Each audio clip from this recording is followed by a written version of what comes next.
Welcome, welcome, welcome. It is Wednesday, November 6th. We are now living back in 2020 again. This is a RambleCast, and I'm your host, Cody Toombs. With me, I have a Corbin Davenport. Hi. And according to my audio levels, I'm watching them, and it says Corbin is coming through the stream. Can somebody confirm? I'll keep talking. Just kidding. Corbin fills empty space really well. I thought you were going to end that sentence with Corbin feels empty. And I was like, yeah. I mean... Yeah, I do. Well, Austin, you caught last week, I think.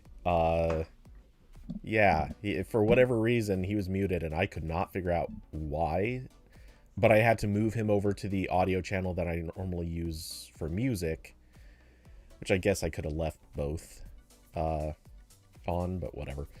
Anyway, seems to be working, I think. I'm going to take Austin's comment as confirmation-ish. So, hello, Austin. Hello, Carson. Good to see you guys here. I mean, do we even talk about, or just move on? No. Okay. Good, because, you know, shit sucks right now. You all know why. I'm not feeling good. No, I've only got iced tea, unfortunately. I'm not prepared for this. I am drinking actual tea at the moment. Right. Out of a snowman mug. That's fun. Yes. It's funny because I know for a fact I have never shown this side of the mug before. I always hold it in this orientation so that I don't show the snowman. But today the special few get to see the snowman face. Anyway, so yeah. So Carson, yeah, so we're not going to talk. No, we weren't talking about the election. We're talking about the downfall of Germany's government. In case anyone missed it, that also happened. Yeah, we're not going to talk about politics here today, which is why our first topic is about Apple getting a fine from the European Union.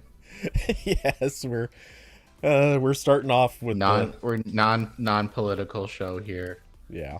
We only talk about tech. We're staying in our lane. Yeah. Well, had to start off with politics. Just fortunately, this is the politics we can all get behind. Yeah, unless you're Apple, unless you're Tim Apple. Yes.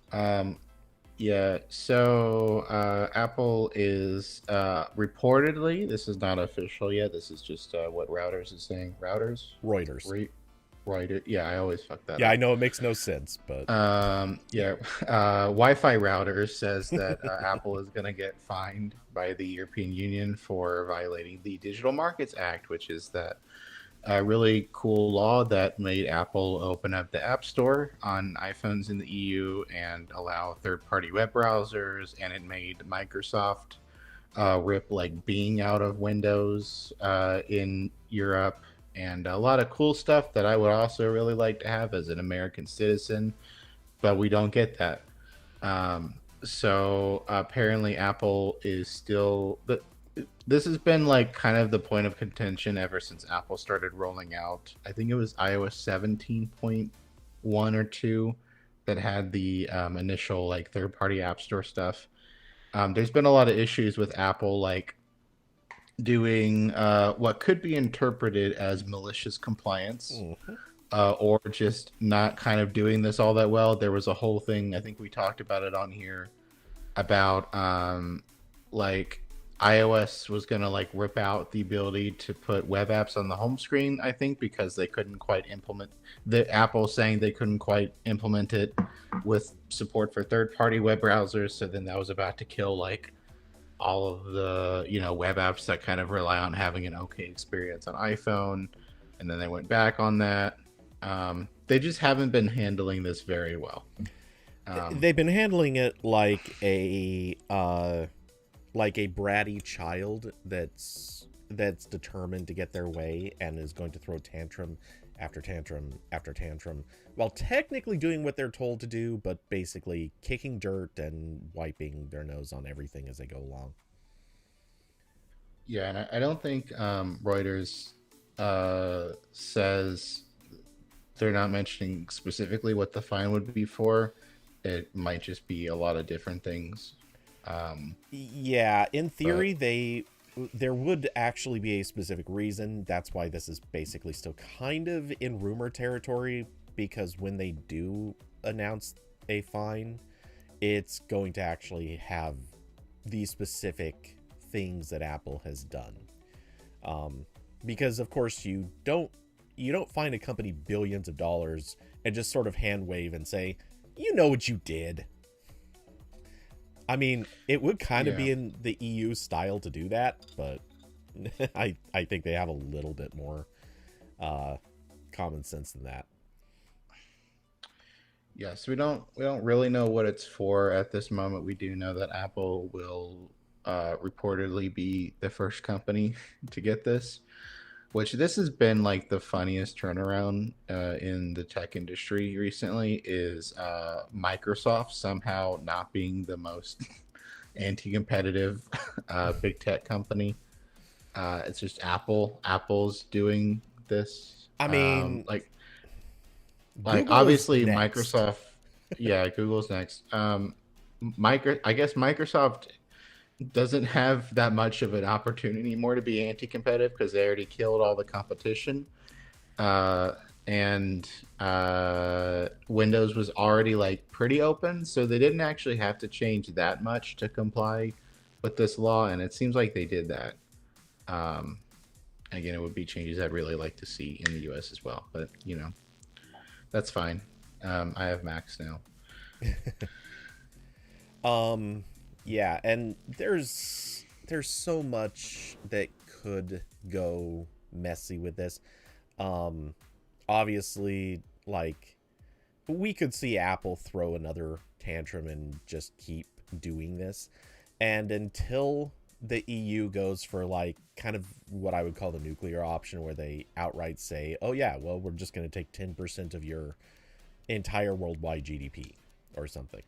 Um, like, if they reach that point, then that might change Apple's course. But for right now, depending on how much the fine is, Apple could very legitimately just say, yeah, cost of doing business, we're going to keep doing it.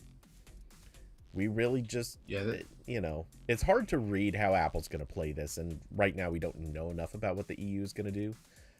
But if the fine isn't too crazy, I could see Apple just continuing on the course. yeah, and it's kind of astounding that if they gave a little bit, like being like, okay, guys, we'll do this like worldwide, then I don't think they would get this kind of regulatory scrutiny. But it's because they're just like, this company will absolutely not give a single inch on anything. Like they like to the point where like I follow a bunch of like Mac and iOS developers on Mastodon, and all the time they're bitching about like, oh, yeah, my app got rejected for no reason, or like, oh yeah, I don't understand like how all of this is supposed to work now, and like, oh, Apple's charging me so much money to do this. And then also they're like, hey, I made apps for the Vision Pro and I like really regret it because it was a lot of work and there's like 7 people who bought that. And also, you Um, can't delist them. yeah, and like, like like this is a big reason. It's certainly not the biggest reason why the Vision Pro is currently not doing good, but it's like a big reason is that Apple has spent the past few years annoying most of their ecosystem developers. Like certainly as someone who does not currently make native software for Apple stuff, I'm not touching any of that if I don't like absolutely have to. Like I've thought about it a lot. Like it's something I'd like to do. I'd like to get all of the browser extensions I made on Safari, so maybe I can use Safari. But I'm not paying $100 a year and more testing on top. Like, it's already very difficult to get a browser extension working okay across Chrome and Firefox, and adding Safari to that is another thing. It doesn't get talked about that much, but like web extension development right now is like how web development was like 20 years ago, where there's like a standard, but it's like a standard made by everyone except the dominant market leader. So Hmm. then there's just like two things I have to develop, because like there's Chrome and all the Chromium browsers based on it that roughly all work the same. Like, I'm not testing in like Opera anymore. I don't care. It probably works. I don't give a shit. Uh, Firefox is a completely different implementation of those APIs that work slightly different. So I have to test there. But the end result is like a lot of my extensions, if you look at them, they have a lot of big blocks that's like, if Firefox do this. Like, I'm doing that a lot. And then Safari is also a completely different implementation of this API that Google made. So that's another thing I'd have to like target and does weird. And then like Manifest v3 threw a wrench in all these things. So everything behaves differently now. Like, I was pulling my hair out trying to get uh before I finally gave up the Wii Shop extension to work on Firefox and Chrome. That was a nightmare. Um so anyway, I went off on a tangent there, but there's a lot of reasons why like I'd like to make Apple software, but they make it very difficult and expensive. So I will still not do that for now. So, this wasn't a planned thing, but seeing as it's now kind of sidestepped into being a topic, I should also bring up this, which a lot of people haven't really noticed yet, but on Hackaday, they a few days ago they reported that macOS 15.1 Sequoia, uh, it now requires that applications are signed. Plain and simple. This is a no workarounds situation. I'm not really sure exactly how this is working with open source stuff. Supposedly, like, that is a big stopping issue. I'm not sure because it feels like a lot of stuff would have stopped working right away after the update. And so far, I haven't seen any of that, but I also don't know if there might be if they might have carved out specific things for specific projects or something. Nevertheless, yeah, Apple is Yeah. locking down macOS more, and that's not great. Which I'm kind of wondering if maybe this is like, you know, the classic one step forward, two steps back. But this is almost like the EU forces them to take one step forward, and then Apple in turn is like, all right, when they're not looking, we run a full football field backwards. Because that's kind of what this is feeling like.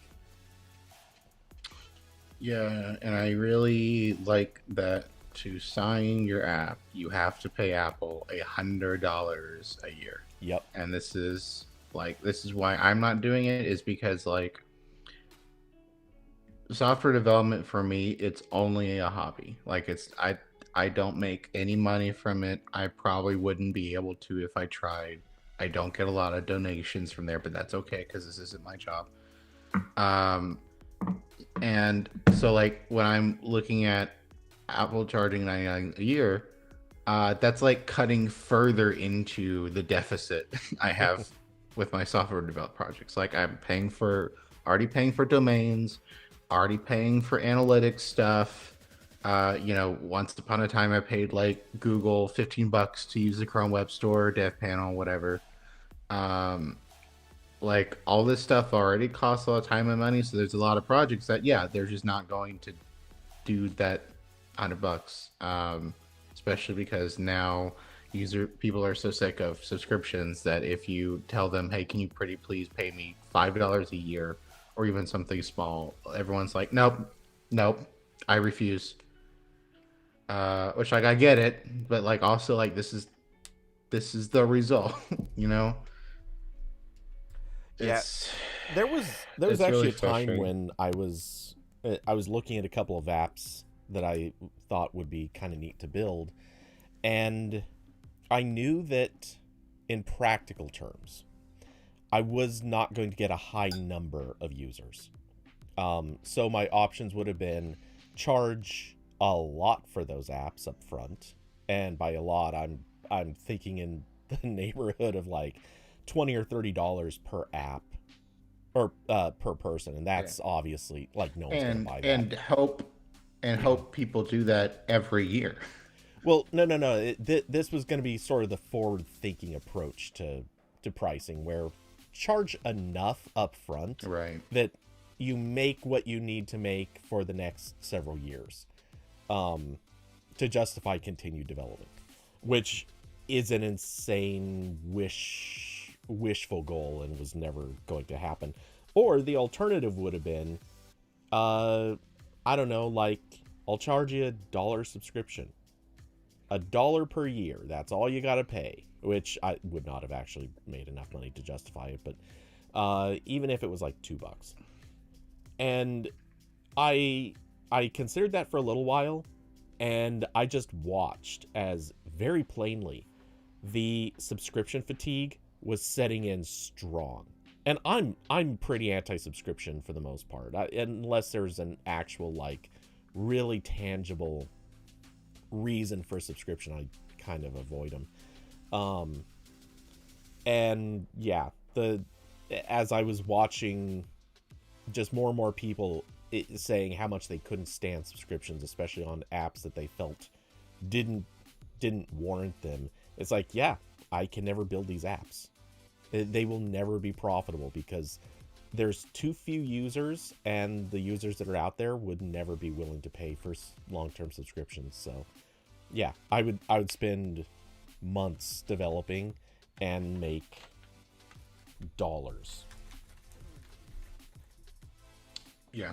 And that's why like I've really only ever done like web apps where because I was also dealing with this with PhotoStack where I made PhotoStack as a web app, but I also put it in the Play Store as like a pretty decent web wrapper to try to get more users. But when I do that, I couldn't uh, take money unless I was going through their APIs, which like I don't even think there was a way to do that in the web wrapper. So I had to add extra stuff to like specifically turn off like all the donation messages, everything in there for the people who installed it through the Play Store. And then of course the Play Store did that thing where they're like, oh, okay, if you're publishing an app, we need your physical address on Uh-huh. every app listing. And I was like, nope, I'm out. So like all my apps just got pulled from the Play Store. I already removed the photo stack one and like made a message in it that was like, go install it in Chrome because I'm not dealing with this anymore. So yeah, it's good. I love independent software development. It's really cool. Yeah. Um, that being said, Web apps are doing great though. um, yeah. All that said, I think I might go back to working on a Mac app that I've wanted to do for years. I've got some work done on, and just need to actually sit down and get back to doing. Though that's difficult when you're already fighting an uphill battle just to pay bills with a with a shady employer. So, uh, but speaking of app development, look at how this Yeah. turned into its own segue. Yeah. Speaking of, or rather, app developers, there is one fewer independent app developers in the Mac ecosystem, or well, Apple ecosystem, since I guess they do have an iPad app too. But for those that have never heard of it, Pixelmator, I think that's how it's said. I've never known how to say this. I'm just I'm going to call gonna it assume Pixelmator. so. So there's a graphics app out there called Pixelmator. Um, It's been around for a long time. It's sort of the best way I could describe it is think of Photoshop, but uh, a little more ethical and not made by Adobe. It has a lot of the same features, certainly not necessarily the same AI stuff that's emerged more recently, but otherwise it's been a long-standing competitor. It falls into the buy it once and keep using it for a long time sort of business model. Um anyway, Pixelmator has been purchased by Apple. Um I'm sure there will be some Pixelmator fans who are happy about this, some Pixelmator fans who are not happy about this. And um, right now, that's actually all we know. If you're watching the screen, or if you Yeah, take a look at the blog, they say very little. because they haven't actually bought them yet. They need Apple still has to get like regulatory approval, which will probably happen. But Oh yeah, yeah, hasn't happened yet. Yeah, I've not used Pixelmator. I'm kind of vaguely aware of it.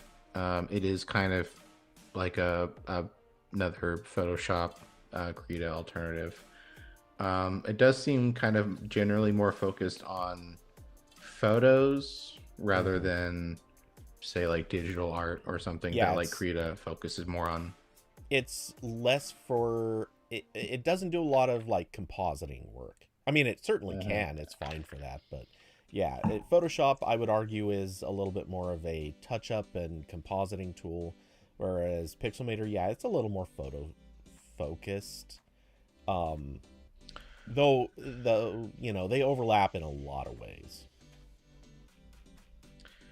Yeah, because they have Pixelmator and then they also have Photomator, and it seems Hmm. like I don't know the exact uh, use case for both of those things.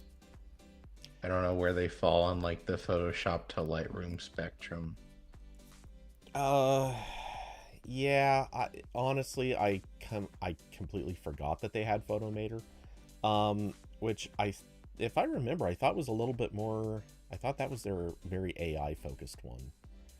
Um, Maybe. I mean the web page for it does make it sound like a Lightroom thing. Um, but but yeah, so yeah, this has been I know people have used it and like it. Um, we'll see what happens. This is basically Apple. The kind of zoomed out view of this is Apple would be competing more directly with Adobe, which is something that they have occasionally done. I guess they do right now in the sense that they make Final Cut, which is competing with Premiere, and they have a little bit of other overlap, but this is going more directly for Photoshop and Lightroom, which Apple doesn't really like. Obviously, they bought it because they don't really have anything like this right now. They had Aperture, yeah, but they've rest in peace. They forgot about that. Um, yeah. And to some extent, if you want to count it, they obviously have Apple Photos, which does do some of this lightweight stuff in the same way that Google Photos yeah, exists for those sorts of things. Um, but yeah, none of that really comes close to what Aperture did. I would Um, almost say like the old iPhotos was yeah. closer to like a Lightroom, but without they didn't have like like layer editing or anything crazy. It was just like a very good photo management tool. Yeah, which I mean, yeah, makes it very similar to Lightroom, just less powerful. Yeah. Um, so yeah, So the new Lightroom. yeah, I, yeah, I actually exactly. like the new Lightroom. I just know that's a funny joke. I haven't used it. Um, I haven't touched any Adobe products in 2 years now. Is that right? I'm not sure. Uh, but Adobe free. well, no, I've moved over to Affinity for everything. Um, which I should note, I actually do own a copy, uh, as much as anyone can own a copy of anything through the App Store. But I did actually buy Pixelmator a while back. I've tried it. Actually, I think I own two versions of it, like the original, and then somewhere along the way they did like a Pixelmator 2, and then subsequently delisted the old one and made Pixelmator 2 into just Pixelmator. Mm-hmm. But yeah, I tried Pixelmator a while back, and I was really unhappy with it. It was buggy as all get out, and yeah, I just couldn't. I couldn't. It just wasn't working for me. That was my first. That was my first trial at leaving Adobe's products. Was giving a shot to Pixelmator, and that lasted. And I wish I was kidding. I would give it maybe a couple of hours before it was. I just had to give up and go back. Um, it was slower. It was buggier. There was a lot of stuff that obviously I was unfamiliar with, also, which you know, that makes a big difference when you're working on images every day. Um, so I'm assuming that they probably fixed a lot of that stuff. I've heard that newer versions of Pixelmator were better. But by then I was already kind of looking more to Affinity. That being said, my opinion on Affinity is not great either. So, if Adobe ever gets its prices and subscriptions in a more reasonable line, I would consider going back.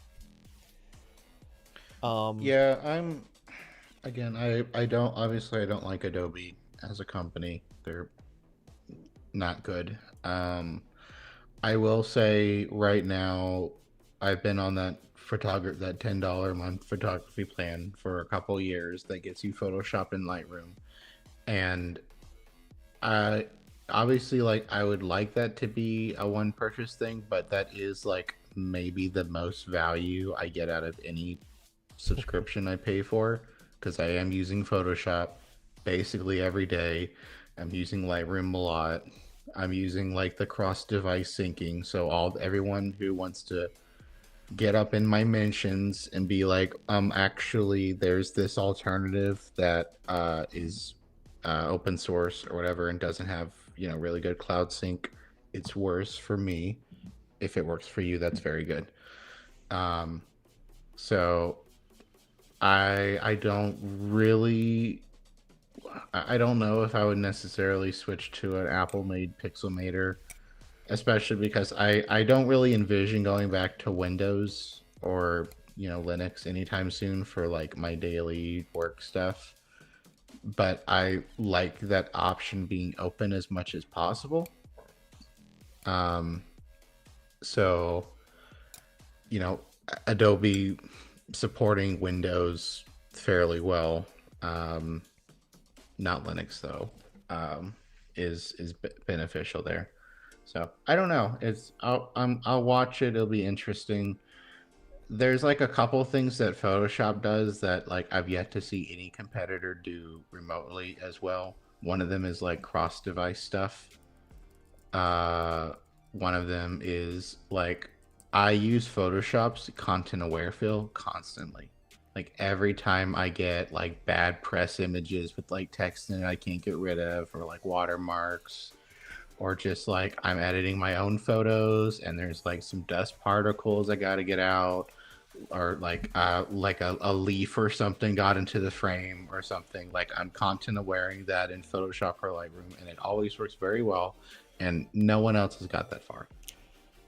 I will say, it took some getting used to because it works differently. But once I got used to the way that Affinity Photo healing tool works, Mm-hmm. I'm actually kind of a fan of that.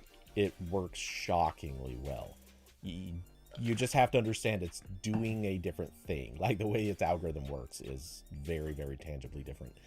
Um, that being said, yeah, the way the speed I could edit things in Photoshop was great. And Yeah, yeah, generally and it speaking, doesn't. Lightroom's raw processing was really good. Or sorry, it's good. Affinity Affinity Photo raw processing is very meh. Um, all that being said, I know, unless you're a photo editor, you aren't going to care to this extent, but oh my god, I swear, I am so close to just shelling out money for Capture One. I've seen what you can do with their raw processing. It makes Lightroom look like a child's toy. It's so cool.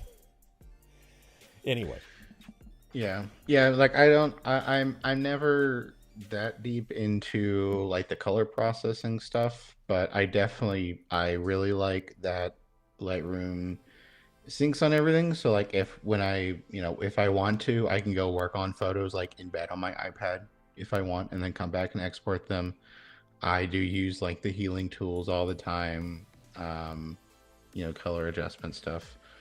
But yeah, like there's just like five things that Adobe does so much better than everyone else. So yeah, I will keep giving them $10. Like, I'd obviously like not to, and if I only used Photoshop and like again I didn't need it or I didn't have a use for the cloud stuff, then I would just probably keep my pirated copy of CS6 for forever because that's fine. But I don't know what to tell you. They make a good product, unfortunately. well, that is the one um, good product. yeah. For me specifically, if I was one of those people that like also needed Premiere, which means you pay like 3 times more, then yeah, I would probably look at other stuff. Yeah, so Like that, the photography plan is a very good deal for me specifically. yeah.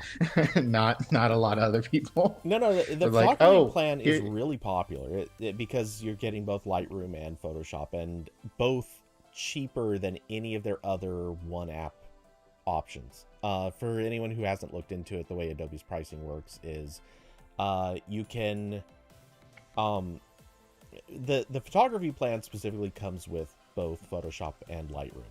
If you want to get any app separate from those, if you want to get, let's say, Premiere, it's $20 a month.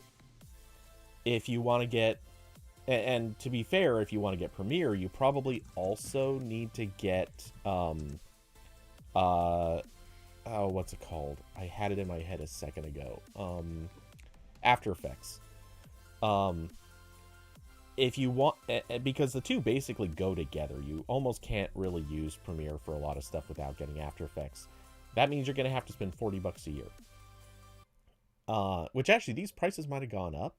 I'm not sure. It might be 22 per app now. And at the point where you're spending on that, you may as well just pay the extra and get like their full studio plan or ultimate or whatever it's called, which is I think 50 something a year. So yeah. I was talking to a friend of mine about because he or uses sorry, like I said Premiere and per year, I meant per month. yeah. I was talking to a friend about like all the Adobe apps he's using, and he mentioned the price. I was like, oh, no, thank you. uh, yeah. Moira said I get DaVinci Resolve for video stuff, but yeah, I can't think of anything that does as good as Photoshop. And Diablo said, what is Adobe Sauce?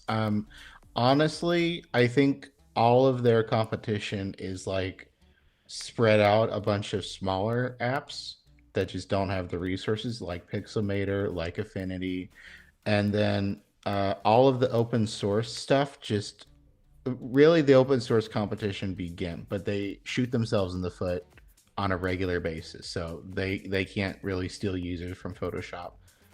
And Krita is very good, but it's like again, it's a different use case. It's like leaning almost entirely into digital art stuff.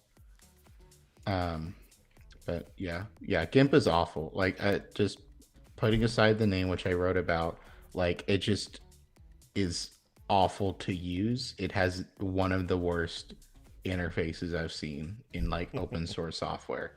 And it's because they take like 10 years to adopt the latest UI toolkit.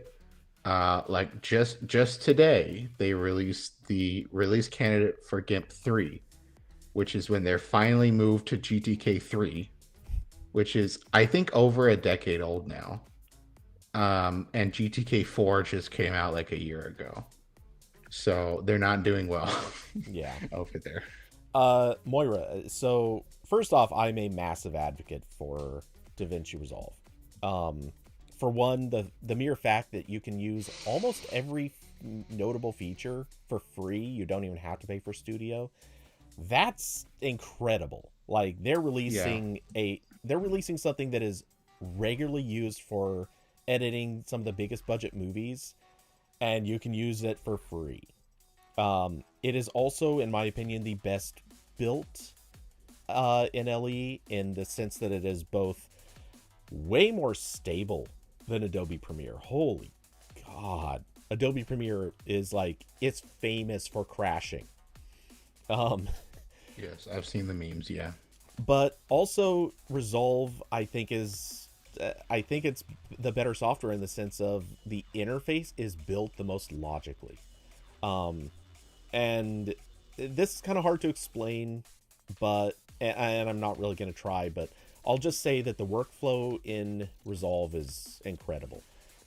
There are a couple specific things that I think maybe they'd be smart to change, but or maybe not change, but add a little bit of flexibility for slightly different workflows.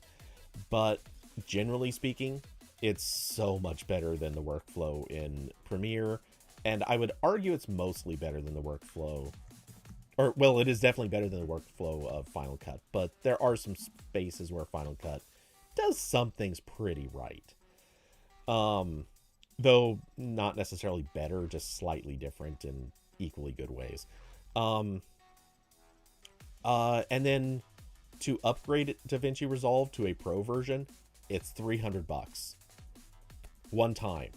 It has been that for the last, I don't know how many years, but it's a lot of time. Plus, you can also get DaVinci Resolve if you buy a bunch of Blackmagic Designs hardware. You get it for free, the studio version for free. Um, and so yeah, there's a lot of good things going on with them. They're making it really accessible, and it's so good. Um, anyway, so yeah, enough enough profitable. Yeah, I'm not going to try to say that word. I always trip over it. But enough saying great things about that. Um, eh, honestly, I Yeah, think we can't let this get in the way of complaining about Adobe. That's more important. yeah, that's pretty much what I was going to go back to. The thing is, when it comes down to it, I think Adobe Premiere mostly made it because a bunch of YouTubers were using it all the time, and they were basically singing its praises. Um, and that was before most of them started switching over to DaVinci Resolve. And if you follow the scene, you know a ton of them have abandoned Premiere and gone to Resolve. So um, they were late to the show, but they definitely like Adobe has lost a lot of that market. Um, so we've seen it can be done. Now somebody needs to do it for photo editing. And I don't know that that's going to happen as easily because Adobe owns so much of the market. Like if you talk to any print shop, they're using it. They're using Photoshop. If you talk to any designers, if you talk to most photo editors, almost everybody is using Photoshop, and a lot of people just don't want to switch. So at this stage, look, I'll freely admit Photoshop is really well designed or really functional for people who, yeah, it's Yeah, not well yeah. designed, it's really functional. Yeah, I was about to say, like, I still don't have a keyboard shortcut for transform. Yeah. um, I um think I like, yeah. 'Cause this is definitely one of those things where, like, I know some people who have used computers for a long time. They figure out that they really like. There's a lot of Linux people like this where they're like, I've used uh Nano for 40 years. I mhm. will never use anything else. I know everything there is to know about this editor. You cannot make me use anything else. And a lot of times I do see those people, I'm like, that's kind of silly. But now I am that person with Photoshop. I'm like, I've used this for not even, this was on the iMac I had growing up. So I've used Photoshop for probably 15 years more. So I'm like, yeah, honestly, it would take a lot for me to not use anything else because I know where everything is, And or at least everything I need to know. this is why most of the editors, in some way, shape, or form, try to copy everything Photoshop has. They copy the keyboard shortcuts. They might give you like options to remap to their own set of shortcuts, but Yeah, yeah, they always make the Photoshop shortcuts an option. They put a lot of the features in the same places, and look, you could argue some of this is just sort of the like common sense way to do it. Um, just like it's the common sense thing to put the charging port on the bottom of a phone. Nobody wants it sticking out the side or the top. Um, but there are also a lot of elements where the editors sort of duplicate Adobe stuff just because they want people to feel comfortable switching to it, and they don't want the yeah, learning yeah. curves to be even worse. Yeah. This is a very common thing in software development where there's a lot of convergent evolution and a lot of copying each other's mechanisms to try to make it easier for people to switch. Because eventually, if you're a Photoshop and you're the market leader and you make things a certain way, that's just like what people expect. So that's also why I get kind of like twitchy when people do the like Android copied iOS or iOS copied Android thing in the year of our Lord 2024, where it's like, yes, that's like what people expect, their Mm-hmm. phone to work similarly. If I'm Google and I want some of that iPhone US market share, like, yeah, I'm gonna make Android work a little bit more like iPhone, so it's easier to get those people. Um, but yeah, so yeah, it would take me a lot for me to get off of Photoshop and Lightroom, unfortunately. So I'm also going to use that what you just said as a perfect segue, kind of back to the origin of this story. But to ask a slightly different question, why did well, it was already kind of answered, but why did Apple buy Pixelmator? So one answer, which you just gave, is why Apple would want to buy Pixelmator. Or well, technically they say they're bringing on the team, but whatever. Logically, sure, they want to have a photo editing app because they already have Logic Pro for audio editing, which, yes, if we want to compare to Adobe, they do have Audition and that other one, I forget what the other one's called. Um, Obviously, yes, there are video editors, which is Premiere versus Final Cut Pro. Um, and now Apple will have a photo editor, or well, photo and image editing. Um, will they make it free? Will they not? We don't know that stuff yet. So, Yeah, and I saw a lot of people kind of jumping the gun and thinking that Apple might make this like a one-time purchase, but it doesn't seem like Apple's going in that direction anymore. Like if you notice, the Logic Pro and Final Cut Pro for iPad is only a subscription. mhm. And I'm sure whenever they get around to revamping the Mac app, whenever they do that, like they'll probably make that a subscription too. Um, Apple is not immune to the forces of capitalism. Yeah. Well, I think they just don't like having those departments basically working for free now, because the people who wanted those apps for the most part bought them once and expect to hold on to and use them forever. Um, Yeah, Moyer mentioned that Microsoft bought Clipchamp. Yeah, which like they bought Clipchamp and then didn't integrate it into Microsoft 365. Like I could have sworn Not that at yet. some point. No, like I could have sworn at some point I had access to like all the Clipchamp features because I was using it to make shorts for Tech Tales. Because it was like pretty good at that.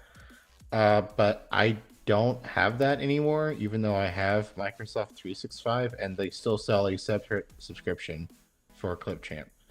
So that's really cool. Yeah, if you get a Windows PC, you will be attempted to be sold on Microsoft 365 subscription, Clip Channel subscription, maybe other things.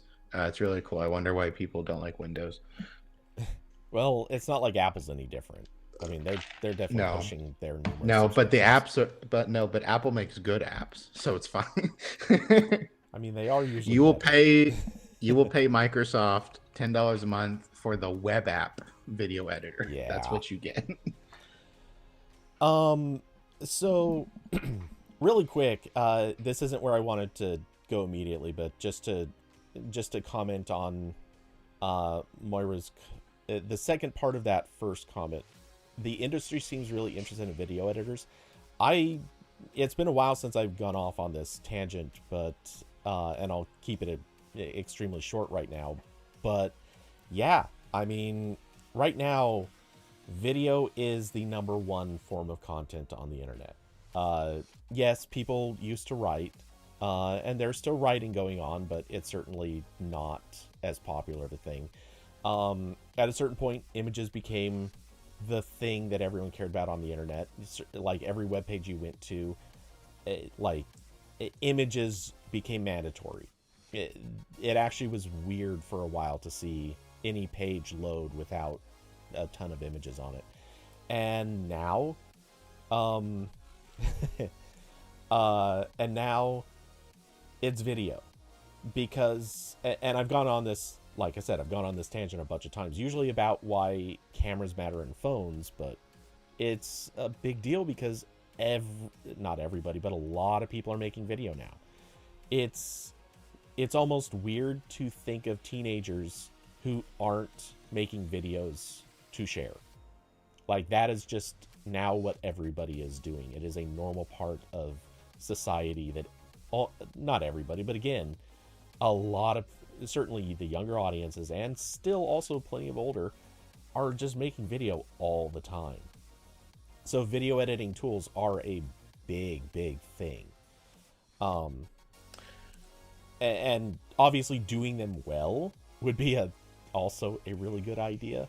And not everybody's gotten behind that part yet, but yeah, we're getting there. Yeah, I will say I have had this discussion a couple times, and maybe one day I'll try to turn it into a coherent argument. But I have noticed that with the rise of video as like the main, I don't know what, I guess mode, not mode of communication, but like the main medium. Um, I have been disappointed to see sort of the entry level video tools move completely to mobile, right? Like if I'm looking at Apple, Apple's iMovie used to be great. It used to be very easy to use, but still very powerful. Windows obviously had Windows Movie Maker for a while. That was worse, but still pretty good. Uh, and now iMovie is real bad. I That was like one of the apps when I got my MacBook. I was going back to Mac. I was like, hell yeah, I get to use iMovie again. And now I see, wow, it's awful. It only lets me use one aspect ratio. It doesn't really have a good timeline stuff. This is an upselling tactic to Final Cut. And Windows obviously has Clipchamp, which is like a thing that is worse than Movie Maker was. If you're comparing the free version of Clipchamp to what Movie Maker was. Mm-hmm. And I'm sure there's not a lot of interest there because if you're just making, short videos for yourself, you're doing it like in the TikTok app, right? You're like, that's where you're doing this, or you're doing this in the Instagram video editor or whatever. It's not even going to your computer. The only people doing it on the computer are like the quote unquote professionals, like the content creators. So that's been a shift that's disappointing for me because I don't want to make videos on my phone. My phone's small. My computer has a big screen. Yeah. Um, Um, so yeah, and I should probably write that at some point. as far as video proliferation, I think it's also worth just thinking of it in this context. There was a point in history where YouTube was obviously the main source of video on the internet, and everyone looked at that and said, "Oh my God, YouTube owns video on the internet." And for a lot of people, they saw it as, okay, if anyone else is going to own video on the internet, they're going to have to steal that away from YouTube. Like, they're going to have to steal market share away from YouTube. Since then, YouTube has only gotten bigger. Meanwhile, there's also now a lot more video on the internet in other places. Like, nobody stole away. I mean, yes, some people are stolen away from YouTube, but other people came and replaced them.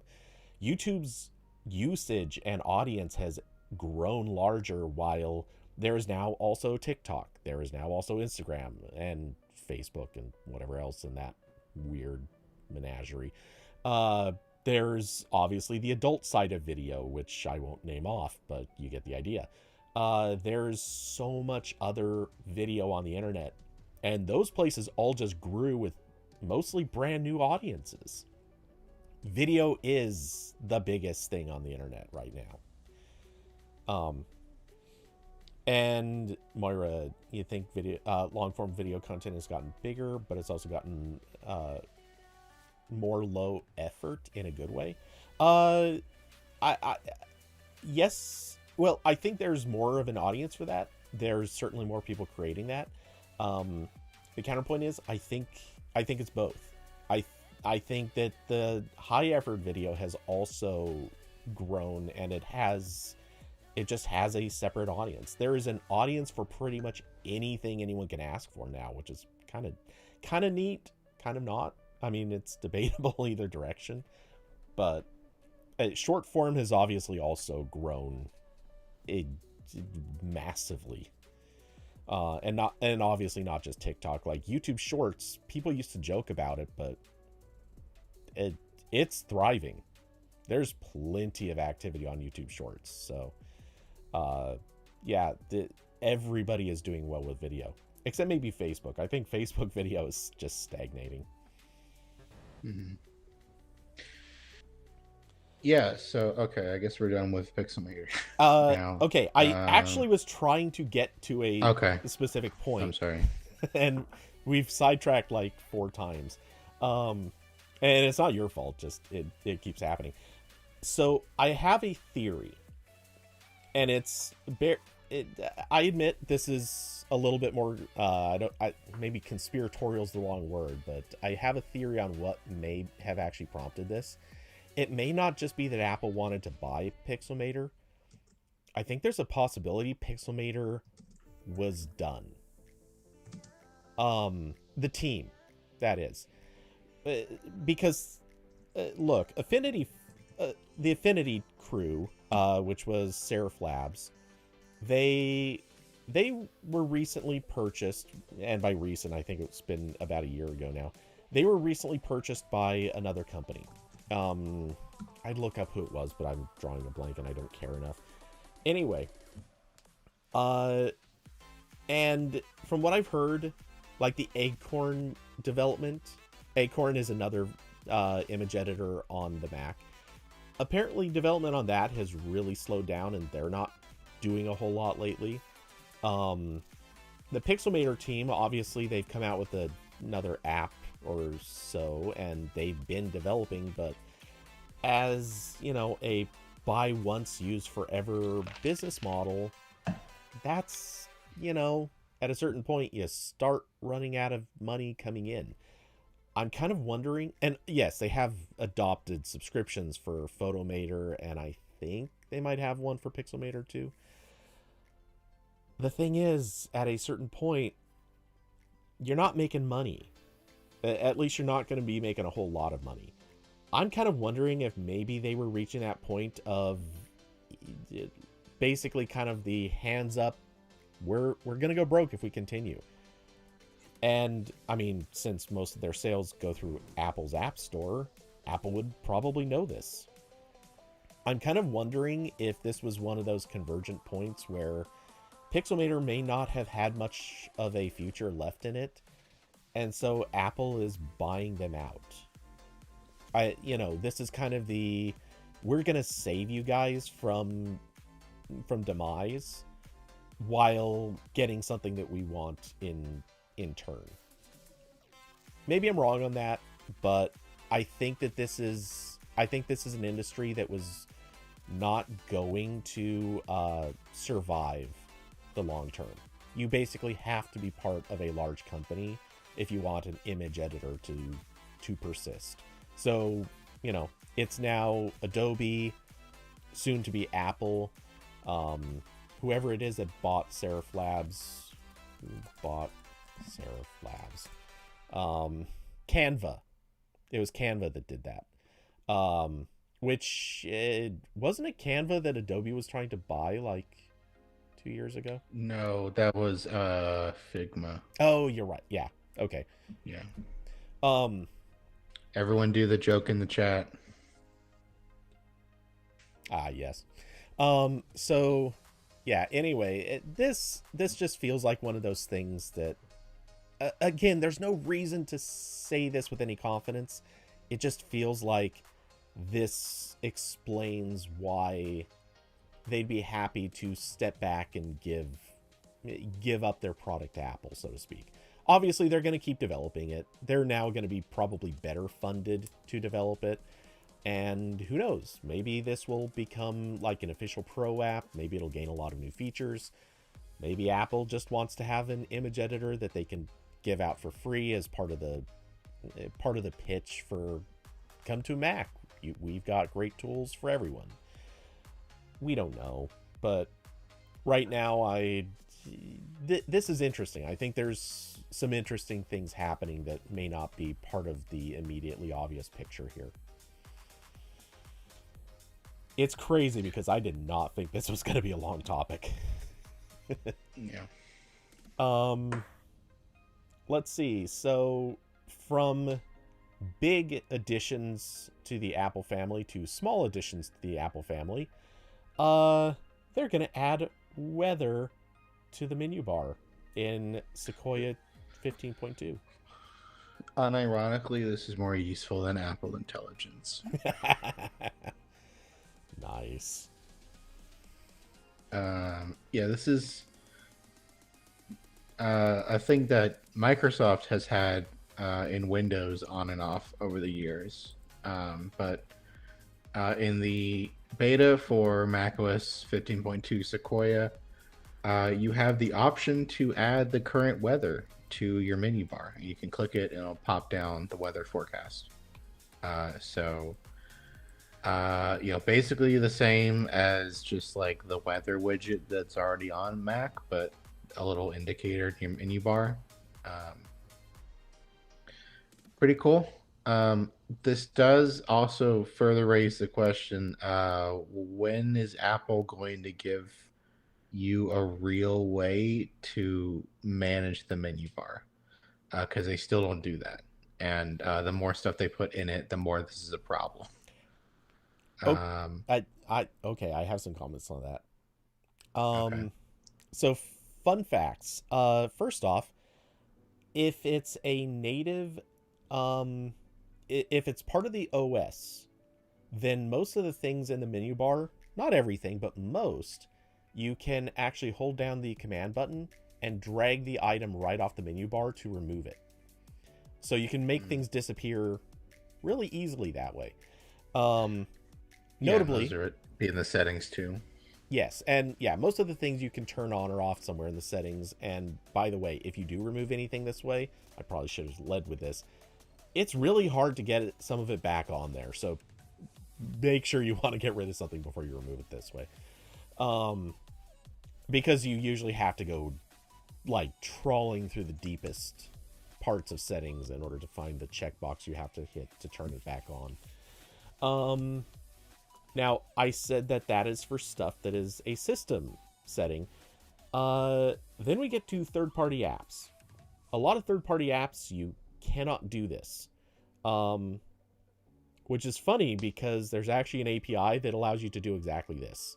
All you have to do is flag it as, yes, you can command drag out my icon and make it go away. So that functionality exists. You just have to turn it on in the API, and most app developers don't do it. So in case anyone cares or wants to know, that's a fun little fact. But that being said, yes, I actually think Apple needs to do something a little smarter with the menu bar and let a little bit more stuff be controlled. Um, Actually, as I'm trying a few different things. Wait, can I remove? Are there any of these that don't have it turned on? I think all of my third-party apps actually support it. That's hilarious. Okay, so that's good knowledge. Maybe more apps do it than what I've heard. So, yeah, there's you can do a lot with the menu bar. You just have to know about it. Like who out there is thinking, "Oh, hold down the command key and start fiddling with menu bar icons." It's not exactly the most intuitive thing. Diablo said this is better than a widget. Well, the widget is not always on your screen, but the menu bar is. So the other options for this would be the weather widget you put in the I don't even know what they call it anymore. The panel that shows up when you click the clock, it has like your notifications in it. That part, and then also if you're a crazy person, you can put widgets on the desktop, but then you have to move all your windows out of the way to see that. So I've not used that because if I have to click something, I'm just gonna put it in the notification bar. That seems better. Anyway, but yeah, this is a thing that like I think Apple. Another thing I should write about when I can write it coherently is I don't know. Apple has not figured out how widgets should work. Like it's much worse on iPhone, but it's also an issue here where there's like 5 different things that are designed to be like always present or easily accessible controls and info panels. Like you've got the widgets in the notifications part, you got the widgets on the desktop, you've got things in the dock that light up, maybe you've got menu bar icons.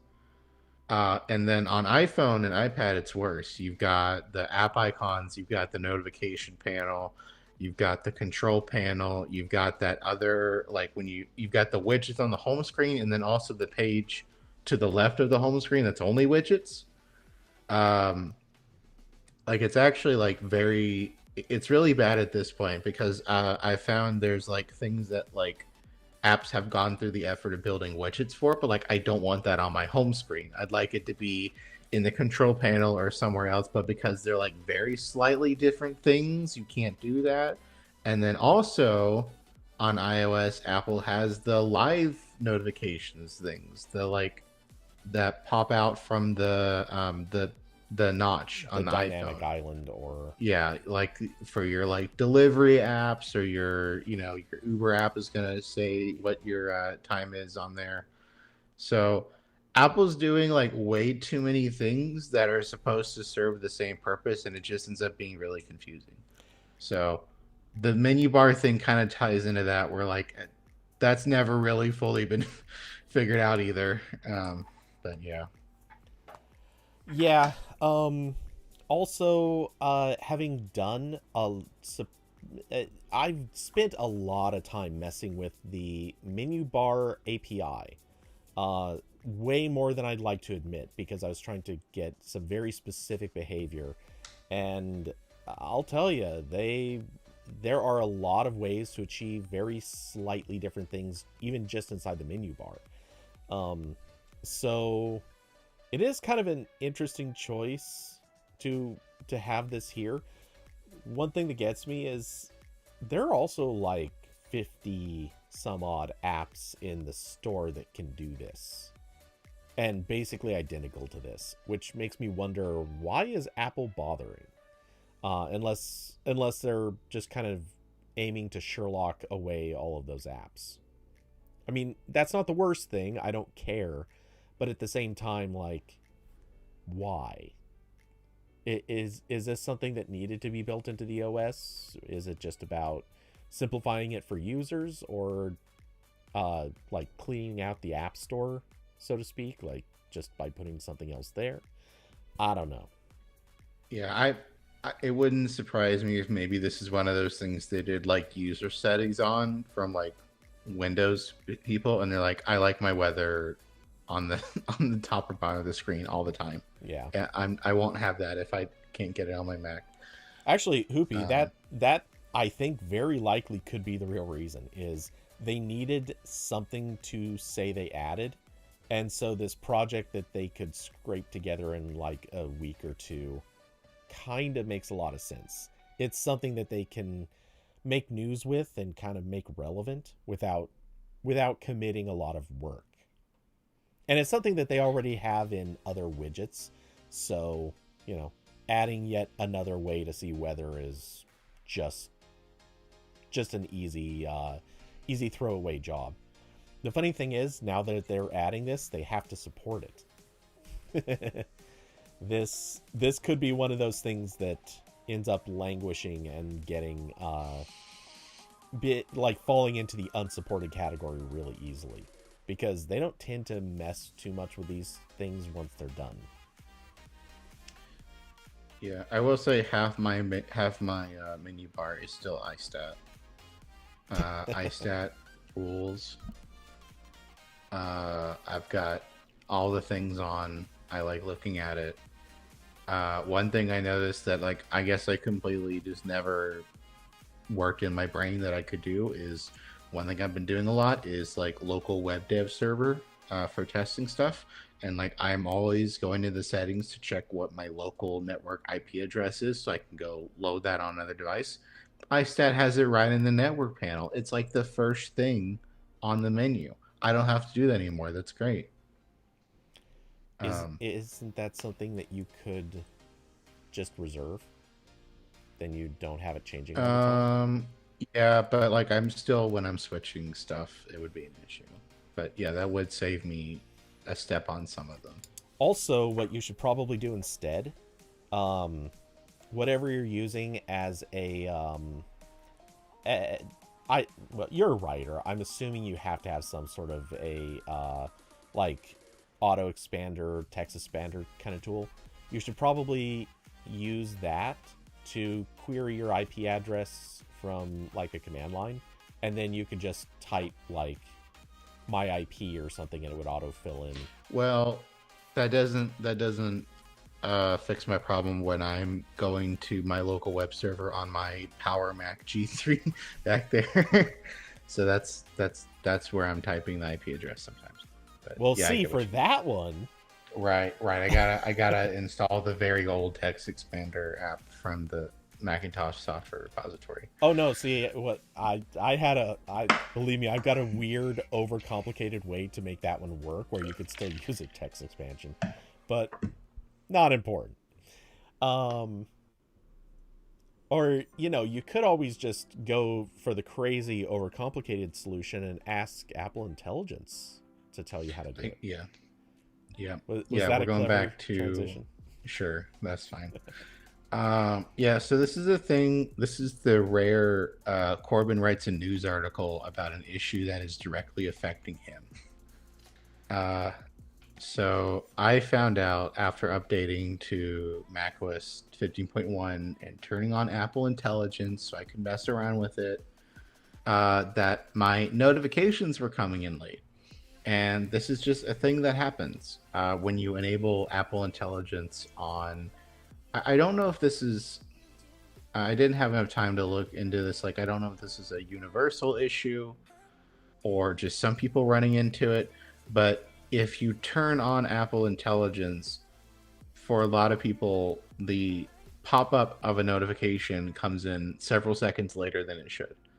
Uh, and now there is a notification summary thing in Apple Intelligence that is supposed to read long notifications and like compress it into a short version. And there's been a lot of jokes about that online as it tries to like combine many different messages and write silly summaries that are not true. But I had that off because it's dumb.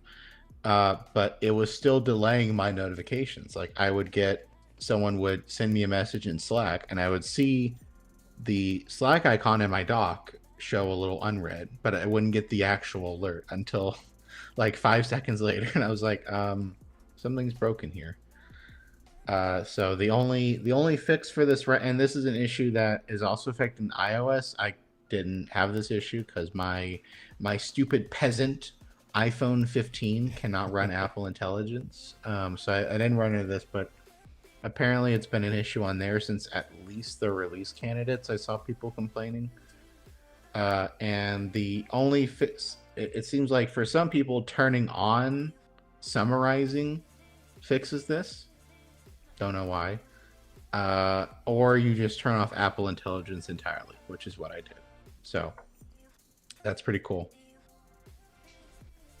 Hmm. It continues to astound me how the AI stuff is like the one thing where every tech company is really letting their standards slip. Like this is pretty embarrassing. All the memeing I've seen, like it goes beyond like generative AI just being wrong sometimes. It's like actual software quality that seems to be dropping a lot. I've definitely seen this with Microsoft the most, where they were very clearly developing Copilot in the open and like reworking it constantly. Like Copilot, the web app, is on its like fifth design now. Um, like they're just fully they're shipping, they're pushing to production once a week, and whatever's done is what they get. Corbin, if you think Yeah. software quality is just starting to slip because of AI, you clearly have not been paying enough attention It's to not. Google. Yeah, it's not just AI. It's just like this is the one thing where it feels like every company has their brain off. Like they're just like, I don't care. We got. I know that's because like investors are yelling at them. They need to do this, Yeah. but that seems like a pretty universal phenomenon when I've looked at the, you know, Copilot, Apple Intelligence is like not going that well. Like even going back to WWDC when they were showing off like, wow, you can do image generation on your iPhone, and it's like absolute garbage. Like no, like just like astoundingly bad. When I was watching Google I/O and I wanted to die right there, I didn't want to watch it anymore. When they said like Gemma for the like 70th time in 30 minutes, and I wanted to die. Um, it's just really it's such an interesting phenomenon that is frustrating. Yeah. So yeah, if you have this issue, turn off Apple Intelligence. Yes. That's the fix. There's no other fix yet. Uh yeah. So far I did turn on Apple Intelligence. I haven't noticed this problem yet, but I did turn on Apple Intelligence. The thing is, I think I disabled it for almost every app or for the notifications. Mm, So yeah, maybe if I it's disabled on a particular notification, you there might not be a delay on the notes or notice then. I I had I had the notification summaries turned off globally. Like it was not running at all, Oh, and I was getting okay. delayed notifications. Yeah. Hmm. Yeah, like I never turned like it's because it was even during the setup process where it was like, when I was turning on, it's like, do you want to turn this on? I was like, no, absolutely not. Don't mess with my notifications, please. Um, so yeah, but because I did that, really the only place I was seeing it that was useful was, well, I thought would be useful was in the Mail app, where they did the thing where normally in Apple Mail and other mail apps, like the little two lines of the email they put in the list view as the preview is like the first two lines of the email, right? But Mm-hmm. with Apple Intelligence, it tried to summarize the whole email and put that in the summary, which I thought would be useful, but not really. Like it's not really telling me more about the message in that small part. Usually, the at least with the emails I get, I don't know. Maybe this works better for other people, but usually the emails I get, I understand pretty quickly what they're about from the subject and like the first couple lines. Maybe that's different if like I don't know, you're getting more emails that aren't from professional PR people who are formatting their emails with probably AI also. Yeah. No, there. So Oh boy, I've seen definitely a change in tone and content from a lot of PR emails. if You can if Apple tell. yeah, oh yeah, you can tell when people are using AI writing after a while. There's a vibe. Um, you can clock it, especially if there's the word furthermore. I use that in real. Okay. Because you're AI code. They We trained know it. They this. trained their AIs on me. That's what this is really Yeah. about. Hmm. Yeah. Um. Yeah, Oh but boy. if they could update Apple Intelligence to figure out which audio devices I'd want to use with AI, that would be great. That would be useful. Um, Good luck with that. yeah, that's asking too much. Um. Uh, So, are on the subject of AI ish. Not really, but at least for the last Apple subject of the day. Um. Yeah. The. Oh, I need to switch views again. The M4 Max system on chip is clocking about 25% faster than the M2 Ultra. So specifically, we're talking about basically the chip everyone should be getting in the MacBook Pros is faster than the chip that everyone could get in the original Mac Studio and Mac Pro. yeah, so they the we already knew kind of how the base M4 works. Not really in a Mac yet, but like roughly because there's already an iPad, so you can run Geekbench on there. Um, but now we have more concrete info for the Pro and the Max. And I wanted to say Apple said the Max was like the fastest CPU cores ever. I don't know if that's true. That's what they were saying. Um, let's see. No, there's a lot of. Mm, what was the single core again? Single core was 43. Okay. Yeah. So basically, they are pretty fast chips. Um, it is interesting to see that Apple is still making pretty big jumps in the generations, at least as far as the higher tier hardware goes. Um, maybe that I don't know what the right word is. Like I guess I would have expected that not to happen because everyone else is kind of just doing little improvements, but I would. you know, I'm gonna speculate that Apple Apple's going to go through the same phase that we saw kind of with like Qualcomm once they started actually putting real effort into chips. Um, the improvements are going to be pretty remarkable for a few releases, and then they're going to start tapering off, which they should. That's actually really normal. It would be weird if it didn't work that way. Um, I do kind of look, I'm not going to suggest that Apple was holding back with the M1s. I don't think that was the case at all. But I do think that they probably set a relatively uh, reasonable bar and then realized pretty quickly, oh, we can actually just stack more cores and we can just make a few architectural tweaks and look at that. We just squeeze out some more performance. Um, so yeah, seeing a relatively significant boost in performance between a couple of generations, that today I think we're going to see this probably for the next couple of years at least. Maybe it won't be 25%, maybe it'll slowly slip to 20 or so percent, but give it another, I don't know, let's say 6 to 8 years, and I bet Apple's going to start slipping down into the look at us, we made a 10% improvement.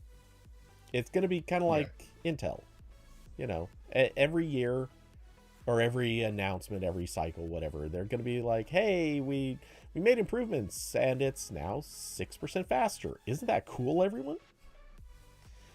Um, there's only so far yeah, they can go, which, or well, not, there's not necessarily a limit to how far they can go because they can always, again, stack more cores. They can add a little more memory. They can increase L1 and L2 cache.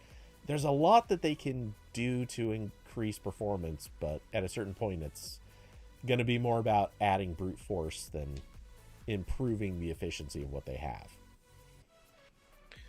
Yeah, and I've said this already, but like I still don't have a real reason to upgrade from the M1. Still pretty good. So But you can run your Apple Intelligence so much faster, so it can still yes, take 4 or 5 seconds to give you notifications.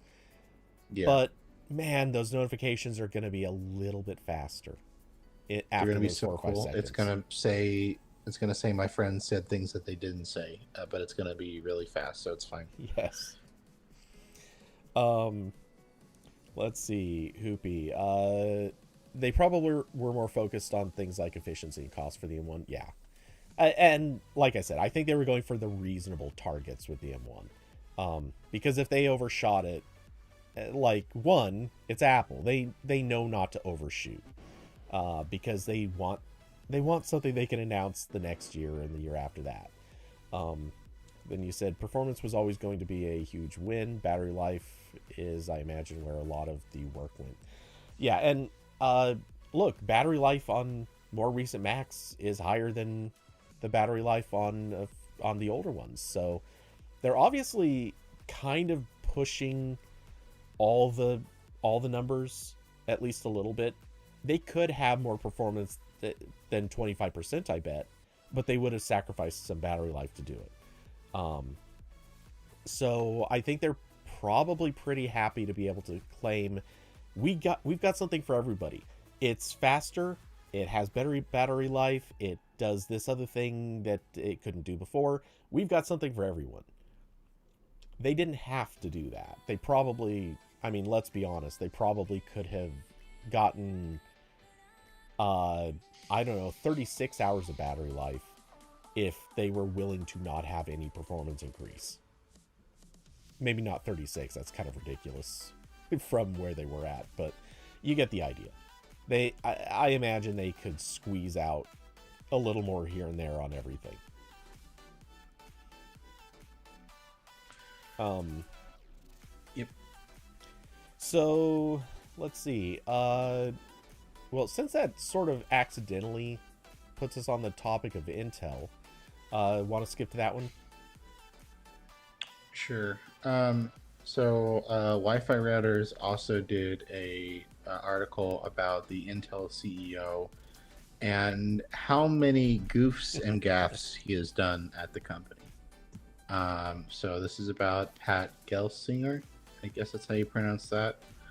And it No, talks about. it's Jif. Oh, it's Jif. Yeah. So Pat here has done. This is basically talking about sort of his history at Intel to date, which was how many years? I think it's. I did not read this. I read a little bit, but not the part that was talking about how long he was there. But anyway, so We're prepared. 3 years. Okay, so he's been at Intel 3 years. It mentions how some comments that he made annoyed Taiwan's TSMC, which at the time, if you know what's going on with Intel, they have been using TSMC to manufacture some of their CPUs because they have been so woefully behind in building up their own domestic chip fabs.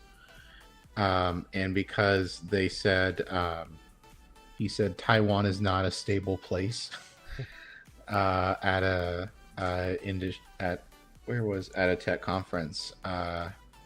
TSMC reportedly pulled a pretty big discount they were giving Intel, which was about 40% off the 23,000 3 nanometer wafers that Intel was using.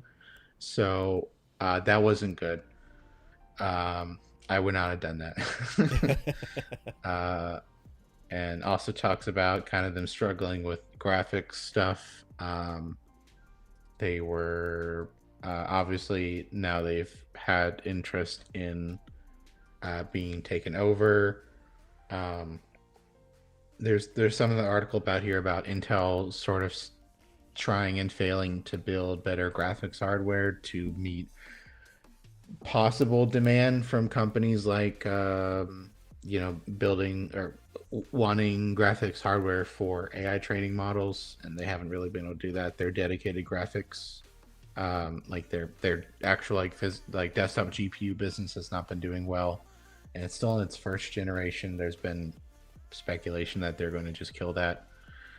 Um,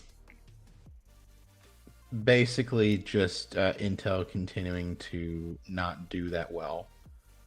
Um, and they said in here, Intel has struggled to pick an AI chip strategy. It funded 3 projects simultaneously by 2019, a GPU of its own, and 2 other chips designed to perform AI calculations from a pair of companies it acquired. None of the 3 made significant inroads against NVIDIA or AMD. And then they also goes on to talk about like all the issues they've had building the fabs that they said they've been trying to build for forever.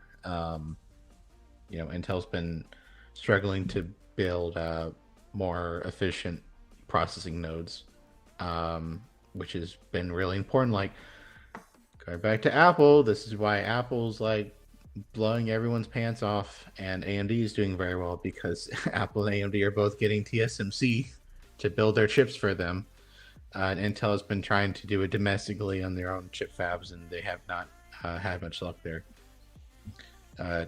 Diablo said Nvidia ready to make their CPUs. That was what Reuters reported like a year ago, that Nvidia was gearing up to make ARM CPUs or ARM systems on a chip, whatever. Hasn't happened yet, but presumably that's still going on. Yeah, and man, it's rough when Intel has been taking so much government money to try to do this at home chip fab. Meanwhile, their design business has really like chip design business has not really been cutting it. Their GPU business is all but dead in the water. And that's both for GPUs for like graphics purposes, and also GPUs used for AI training. The company has been basically kind of doing terribly, and in this sort of revelation about Gelsinger, it's becoming pretty obvious he's a big part of the problem. Which now that he's kind of being called out so directly, it's making me wonder if maybe this is possibly the thing that might end up encouraging an early retirement. Yeah, yeah. Intel's just frustrating because like I'd like them to do well, just because like I'd like for more than one company to make all of the advanced chips that the entire world needs. Like that's just generally a good thing. And obviously, the U.S. doesn't like have that many companies anymore that make like Anything. real things, right? Like if you eliminate all the companies that just make apps, we don't have a lot else going on here. So like it'd be nice if Intel did something, but yeah, like they got so much CHIPS Act money and they've so far blown it. They had the whole thing recently where their CPUs were just like killing themselves on overvolting, and they like didn't want to do returns or anything for that. They've failed to make the new chip processes. They've done very incremental improvements on like the desktop side. They keep changing their platform, so they're making people buy new motherboards all the time. Like they're just not doing anything well is the problem. Well, And I'm sure Tim Cook is looking over at Intel right now and being like, man, not our mess anymore, guys, let's go. yeah, and some of that does come down a little bit to lost Lost talent. Because a lot of people have been moving, or a lot of people trained up at Intel and then eventually moved on to other places. Apple very famously picked up a lot of Intel's old employees. Um, you can also find a fair number of them did move on to Qualcomm and others. No point in listing all of them, but yeah, Yeah. it's Intel lost a good portion of its like staff intelligence, and that does cost the company something. But it seems like all the way along they've also kind of been throwing away their wisdom and experience that also made them effective in the past. Why and how exactly that happened, I couldn't even begin to guess, but it's clear, at least I would think, that Intel needs to make investments back into building up that team of people who are going to push it further. Not only that, but look, hate I hate dragging it back to this classic argument, but they probably also need to start making a firm commitment to just being done with x86. Because I think they're probably laboring so much to keep that alive that it's not serving future interests. Or just like be like, we're gonna keep making x86 chips, but like it's sort of deprecated almost. Oh yeah, sure. Keep making them Yeah, because look, the right. server market is always, or not always, but they're gonna keep asking for x86 for a long time to come.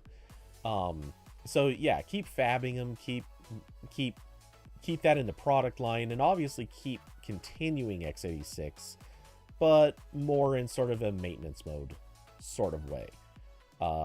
Because Yeah, look, the cost of improving those chips is getting pretty high.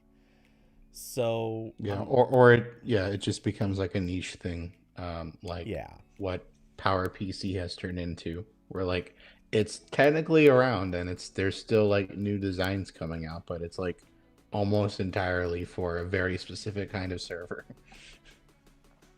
Um, and all those servers are at Red Hat and yeah, IBM. yeah, and exactly, they've sort of snatched defeat from the jaws of victory when it comes to their customer base.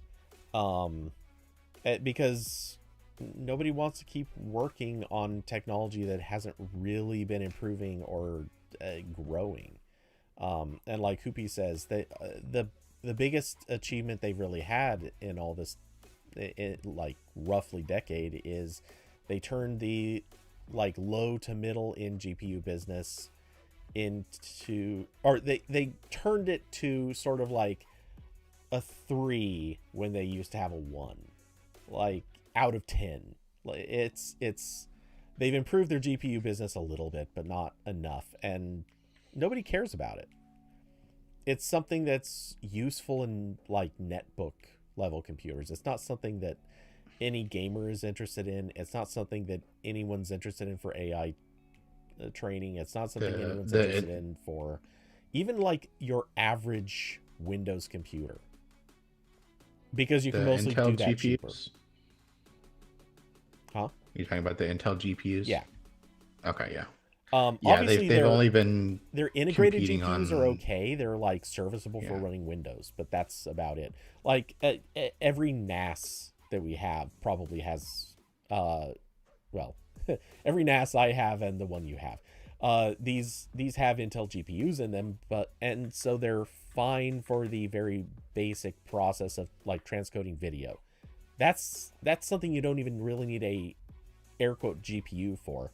You need some custom encoders and decoders, which is pretty basic. Um, and if you're talking about like anything else that a NAS does, that most of that stuff doesn't even go through a GPU. So it's a low ask that their GPUs are put in NASs and servers and a few other things where a GPU is useful, but not. It doesn't have to be good. Yeah, and Hoopy brought up what I was about to say, which is they made their GPUs good enough to play modern, high quality video and maybe Minecraft if you're okay with low quality, which I guess very slightly hurts AMD APUs. Yeah, like all of their GPUs right now, they were only competing in the low end or like low medium end, so they were hurting some AMD stuff, and like I don't even think they were competing with in Nvidia's like I don't know what they're on like 30, 50, whatever their cheapest thing is. So like they had a way to go if they wanted to continue investing in it, but it doesn't seem like they really want to do that. Right. And like even going back into this article, they were mentioning that um, I'll just read from them. They say Intel's ambitious new process for making chips for other firms, which is 18A, remains a question mark. Some customers have been disappointed by what they've seen of 18A. When one big prospect chip and software company Broadcom sent foot-wide wafers through Intel's 18A process, it was not nearly ready enough for high-volume production for external customers, Reuters reported in September. No more than 20% of the chips printed via 18A passed Broadcom's early tests, two people briefed on the results said. That is low compared to TSMC's early stage yields. Then Broadcom told Reuters that it has not concluded whether or not it's going to use Intel's foundry. Reuters also said that Apple and Qualcomm and other clients have passed on 18A for technical reasons. So that's the other issue is Intel was hoping like if they build this cool domestic chip fab, they can use it, and then also they can be American TSMC, and that is not working out either because they're just not good enough. Hoopy said it's giving Kodak. A little bit, yeah. Yeah. And look, I'm not inclined to be that guy who says, "Hey, look at the leadership, just throw out the old and try something new." But we're starting to kind of see that's where this might be sitting.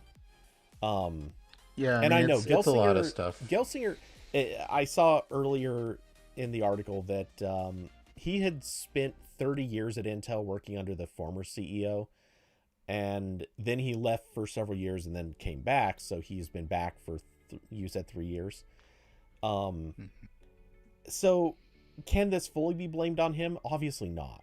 The problems have been here since, like, a big part of the reason Apple moved to making its own chips was literally because they were complaining about Intel. Their problems with Intel were pretty significant, so that led them to shifting away. Now, granted, they also had numerous other interests and reasons for doing that, but that's kind of a separate subject. I look at this and I kind of wonder, like, is Gelsinger making enough of an impact since he's come in? I'm not seeing it. Yeah, and maybe it hasn't been enough time. 3 years is that turnaround point where, look, your first year in, you're probably not going to change the quality and value of your company's product. At 2 years, you should start seeing some signs. At 3 years, you should you're in control. Maybe there's still old stuff on the shelf that you're still kind of cycling through the pipeline, but I just threw a lot of trendy phrasing, but you at 3 years, I sort of start expecting to see something, and I don't think we're seeing it. Well, Hoopy said it sounds like he's made next to no impact. I would disagree with that. He has done he cost them several rounds. He cost them 40% more, and he's done like 5 rounds of layoffs. Yeah. So that's the other issue is like it's a little bit hard to innovate when you're just chronically understaffed. And who knows? Maybe we only have vague ideas of where those layoffs came from. So an argument could be made for, whoops, we we just laid off the department that was grossly underperforming in GPUs. Okay, maybe that was the right play.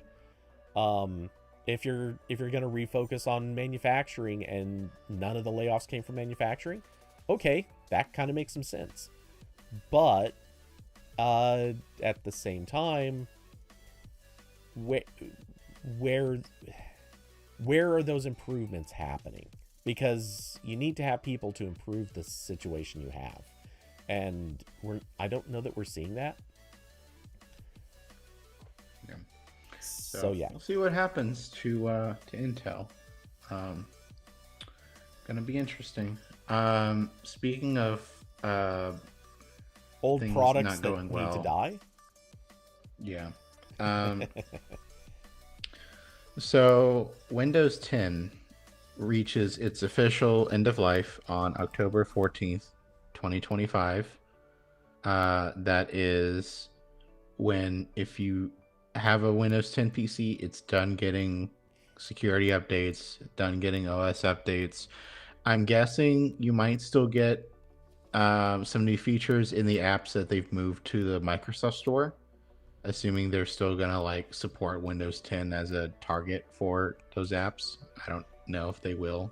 They will, Yeah, because probably. Windows Windows apps are not nearly as version targeted as like Android, iOS, and I guess you could say Mac apps. Yeah, Um, because I don't think Microsoft Edge is supposed to get killed off for Windows 10 that early. So that's like, or Chromium, I should say also. So there's a lot of stuff built on that. And Windows 10 has got a lot of stuff made for Windows 11 just because it's integrated that way. Like when you set up a new Windows 10 computer, it has like the new Outlook app that they built for Windows 11, but they like push it to Windows 10 anyway, and it has Copilot. Even though that was after Microsoft said we're not, like, it was really funny. Microsoft said we're not gonna add new features to Windows 10 anymore. We're shifting entirely to 11, and they stuck to that for like 2 years. And then the AI thing happened. They're like, oh, we got to make people use Copilot. What do we do? Okay, we're updating Windows 10 again. And they put Copilot on there. But anyway, um, so Microsoft did say, I think it was earlier this year, that they would offer consumers their extended security update program for Windows 10, which is a thing that with previous Windows versions they only did for companies and organizations, like, you know, your classic federal agency that had Windows 7 PCs that they really couldn't replace. That's when Microsoft would go to them and say, hey, if you want to make sure malware doesn't get on these, you need to pay us more. And eventually it just becomes so expensive to keep these old systems running that they will switch to something else. And then Microsoft still makes money that way. So it's pretty great. So they, you know, used to not officially get to the consumers. You could do it unofficially. I know that was a popular mod with like Windows 7 for a while. It was like hacking the registry or whatever to download the updates intended for companies. yeah, and I was gonna say, even without doing that, it's not hard to capture the those downloads. Just capture them on the site and just install them manually. Like Yeah. you could sign up one computer in a whole business to do this. Just capture those downloads and then promptly do like forced installs of the rest of them across the entire network. It really would be pretty easy. Um, Yeah. So I don't know it'll if probably I don't know be, that Microsoft would be okay with that, and if you do that at a yeah. business, that might start some trouble. But you know, it wouldn't. It would be the craziest thing. Yeah, I think this is basically how they also handle like Windows keygens, where they're like, if you're running on your home PC, like, they don't really care. Right. They don't care if you're doing it on your company that's supposed to have 500 Windows licenses. You might get sued. Yeah. But it's probably okay if it's just on your home laptop. But Microsoft has now confirmed that the first year of that ESU will be $30. So if you want Windows 10 support after October 2025, $30. Assuming again that maybe it will be incredibly easy to install this unofficially, and then you won't have to pay $30. But officially, it's $30. There just feels to me like something. I know Windows 11 has now been out for a while, but it feels weird to me thinking there are people who very definitely bought Windows 10 machines. I'm guessing as recently as about 3 years ago. Yeah. Yeah, It and feels weird those that some of these people are possibly getting the, hey, now that you've had your computer for 3 years, we want to charge you $30. well, the one just this is getting difficult, but like those PCs, the ones that they bought like 3 years ago, They probably would are have already upgradable. got That's fair. yeah, they would have got the free upgrade, but there are still like a lot of computers that were built before that, but were still on sale that Mm-hmm. maybe didn't qualify, or like this is the thing I've gone back and forth. It's like I've with gone, Chromebooks, yeah. yeah. This is what I've bitched about with Chromebooks for forever. Where like the cutoff date starts when it's made, but some of these Chromebooks were showing up refurbished on Newegg for like 8 years. Yeah. So I do agree. It's still too early to kill Windows 10. Like Microsoft can make this as affordable as they want, but like the end result of this is that millions of PCs will no longer get automatic security updates, and that feels kind of gross to me. I know their justification for it has been like, well, it's harder to keep these older PCs secure because they had to do all the extra stuff for Meltdown and Spectre and all these other CPU exploits, and also like the Windows architecture, whatever. And like, I get all of that, but they can still do some stuff, Mm-hmm. right? Like, even if they say like, hey, Windows 10 is like not the most secure thing anymore because we can't do that. Like the hardware is just fucked. So if you want secure, you got to go to here. But like we're gonna like try to keep this working for as long as possible, and that's because that's what they're doing here. That's what they're doing with the ESU. So they're clearly capable of doing that. They just will charge you $30 for it. And I'm sure once this rollout date comes, everyone who has a Windows 10 PC will start getting like full screen ads to sign up for this because that's how they do every upgrade, every upselling. I just think it's gross. So Yeah. I yeah. I don't think I have anything to add to that, but yeah, this just feels like something that they could be doing better. And I get they don't want it. They don't want this to become another Windows XP situation. They don't want to be supporting an OS Well, a decade out from when they were already kind of done with it. But at the same time, like, yeah, yeah, it's this isn't.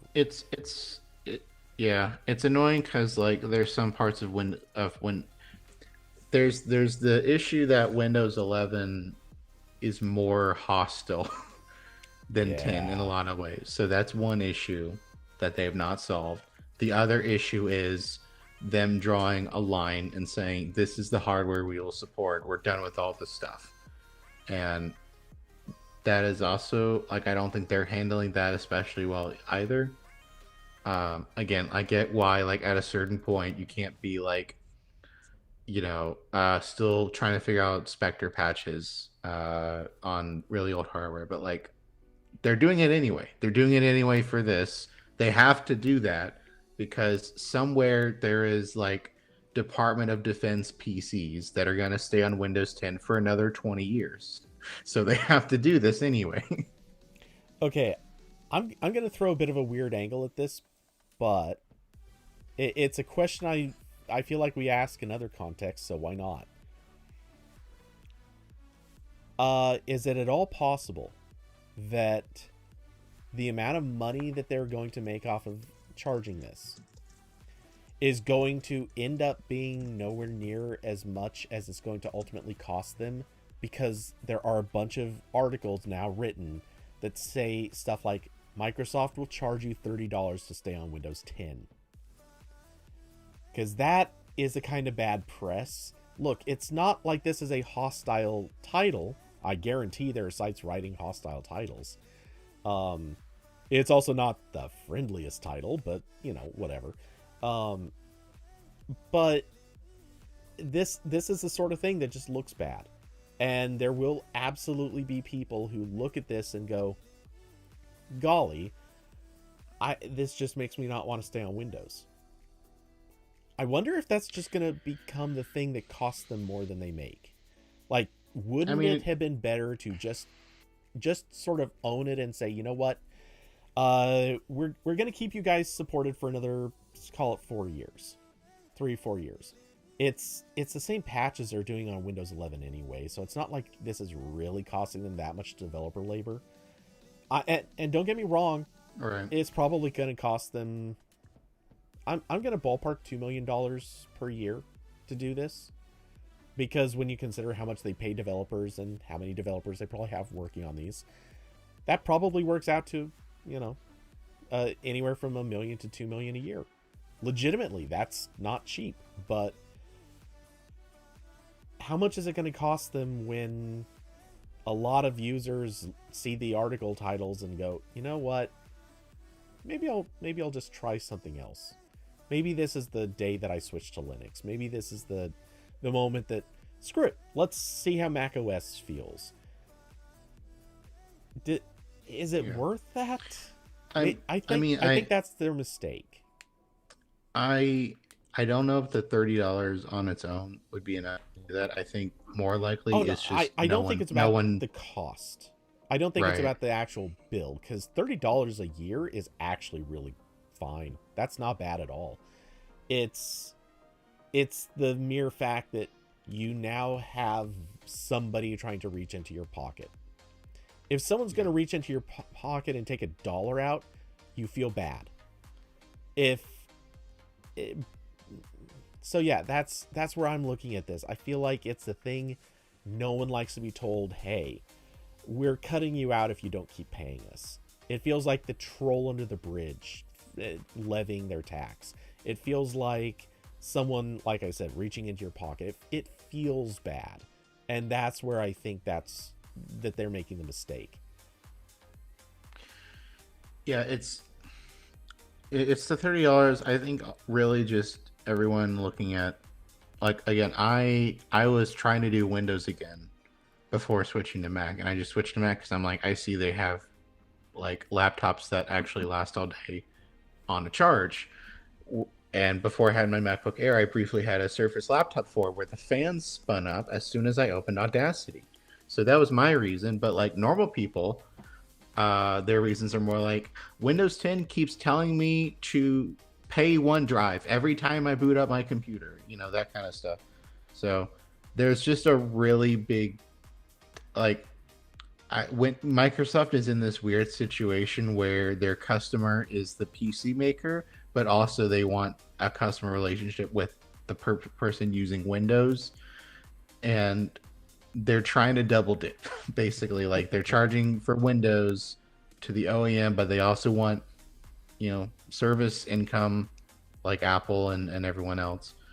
So they haven't really figured out how to square that away. So the result is, like, you can stay on the operating system where we've only made it somewhat hostile for $30 a year, or you can buy a completely new computer where we get money from that. And that's definitely part of the calculus. And then we will also annoy you with Microsoft 365 and Clipchamp subscriptions when you get the new computer. And I will be back in like 30 seconds. I hear my cat screaming and I gotta let her out. And I definitely think that I don't think it's like conspiracy theorists to say that they're killing Windows 10 a little bit early to help push new PC sales, because PC sales dropped a lot in like 2021, 2022, after everyone already bought their at-home computers for COVID, and that upgrade cycle won't happen again until another year or two, and they'd like more people to upgrade. So yeah, David said 2024 the year of Linux. Yeah, I mean, good reason to do it, because Ubuntu is going to keep working on those PCs, and um, Fedora and KDE Neon and everything else. Some distros still support 32-bit PCs, and Windows 11 doesn't do that. Yeah. Welcome. Hello. I was just saying, I don't think it's super conspiracy brain to think that at least part of this is Microsoft really wants you to buy a new PC. Yeah. So it gets that Windows license money. That's Yeah, obviously no, not like the 100% entire reason, but like that's definitely in there. Me and my homies hate Windows. Yeah, Windows 11 annoys me so much because there's parts of it where I'm like, this rocks. This is what I wanted them to do to Windows 10 a decade ago. Like, where they're actually going through, like I see this every time I see a Windows Insider blog post, is they're going through all of the system and finally making it all look the same and updating it to modern standards. Like Windows 10 had the issue where some parts of it look like Windows Phone and other parts look like Windows XP. And they're finally going through everything and modernizing it and fixing some of the stupid stuff that Windows has done over the years, including to the point where like I disagree with some of the like people complaining about the changes. Where I'm like, no, this is good. Like, I'm sorry you missed the awful right-click menu. You're wrong. That was actually a good change. But at the same time, on top of all these really good changes that are nice, there's also this is incredibly user hostile. This other part, like Microsoft Edge on its own is the most hostile piece of software I've ever used in my life. I'm not exaggerating. It's really bad. You have to turn off so many things to make it at all usable, and even then it will like quietly turn them back on after a while. Like it's really bad. And Windows has a lot of those same design decisions built into it. Like you hover over part of the taskbar in Windows 11 and you will instantly see like extreme right-wing media like just pop up on your computer. Like it's really bad. Oh, the thing is, I used to like Windows. Not quite singing the praises of it necessarily, but I used to think Windows was pretty good. I was a longtime Windows developer. I gotta say, the reason I left is it was increasingly user hostile in functional ways. And progressively, it just kept getting worse, and I saw them making poor decisions over time. And yeah, that eventually makes you want to go away from a platform. And, sure enough, Apple has made some similarly ill-advised changes over the years. But, yeah, I think Microsoft, they're making the choices because they're getting hungry. Yeah. And they still don't really have enough competition for there to be kickback. Yeah. Like if you want to play PC games, what are you gonna do? Sucks to be you. There's no alternative.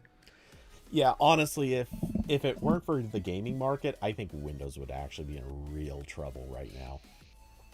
Gaming has really kept people on Windows. David says, as much as I love Control Panel needs to die. Yeah, that's one of the things that like they've been so slow is they're very like every 6 months there's like one more thing they take out of Control Panel and put in the settings, and they've been doing that for a decade. eventually they'll get to the end, but it's taking a very long time. Well, it's because they So fired all of the developers who would do that, and they just made it so it's just one college intern that they keep cycling, a new college intern in every 6 months, and their task is move this thing to the new settings screen. And everybody else has been tasked with make AI happen. yep. And speaking of old things, I guess. There you go. Last topic, Okay. because I'm hungry and tired. I Yeah, want to leave. yeah, this is definitely last topic for both of us. Last thing is my Nintendo had one of their investors calls recently, and they confirmed that the Nintendo Switch 2 will be backwards compatible with the Switch, and it will use Switch Online and all the things that the first console used. And that should have been implied, but Nintendo was weird, so it really wasn't. And it's weird because Nintendo has historically been incredibly good with backwards compatibility, but just like not consistently, I guess. Like there's been some movements where they draw a line and like, no, this is a different thing. Like Switch had no backwards compatibility with anything because it was a completely new architecture and design. But like the Wii U could play Wii games, and GameCube if you like hacked it on. Wii could play GameCube games. When on their handhelds they had basically continuous revolving backwards compat. So the 3DS can play DS games, DS could play Game Boy Advance games, Game Boy Advance could play Game Boy games. Um, yeah, you never know with Nintendo. Yeah, so that was kind of a weird open question, but if it didn't, it would have been very bizarre. So that's good. Or if they didn't, it would have been because they were doing something entirely different and probably would not have gone well. So I'm kind of curious, why make this announcement now? That I think is the real question mark, because they obviously have not actually announced the Switch 2 yet, and they keep calling it the successor, which, some, not that the name matters that much, but some people have obviously questioned, like, does this mean it's going to be called something else or whatever? And that part doesn't matter, but they're revealing these few specific details right now, and not for any clear reason, which it feels like this is something that they could have just waited for the announcement of the Switch 2 and said, hey, by the way, great news, it's going to play everything from the Switch. Like, that's it. You don't need to worry about it. We got you covered. Yeah, no, Hoopy said what I was going to say, which is just like they need to reassure people that the games they buy now will keep working when they upgrade. Yeah. Because I think it's been the idea of a Switch 2 has been in the public consciousness for too long that everyone's aware this is going to happen. So if they didn't do this, then yeah, I would see a lot of people going, I don't know if I want to pay $60 a pop for a Switch game right now. That might not work if I upgrade. Right. Yeah. And yeah, I mean, I was setting that Which up a as normal main. company would just do that when they announce the Switch, but I think they still also want Switch hardware sales for one last season, and if they tell everyone and show everyone what a Switch 2 will look like, they won't get as many. Yeah. That's the Sega problem. Yeah. Or that has another name too. I forget what it is. So, yeah, I mean, it's obviously a good thing. They're obviously going to make plenty of sales this season.